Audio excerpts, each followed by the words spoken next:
பங்குனி உத்திரத்தை முன்னிட்டு திருவள்ளூர் மாவட்டத்தில் உள்ள பிரசித்தி பெற்ற சிறுவாபுரி முருகன் கோவிலுக்கு வந்த நடிகர் ரஜினிகாந்தின் மகள் ஐஸ்வர்யா சாமி தரிசனம் செய்தார். அப்போது கோவிலுக்கு வந்திருந்த பக்தர்கள் அவரோடு புகைப்படம் எடுத்துக் கொண்டனர்.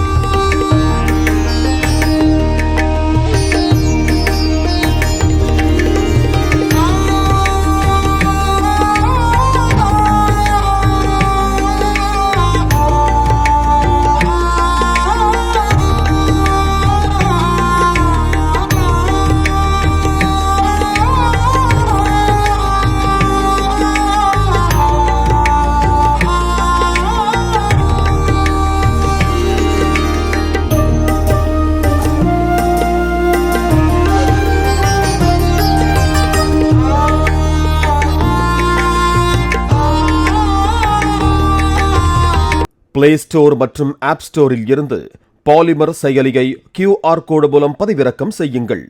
செய்திகளை உடனுக்குடன் பெறுங்கள்.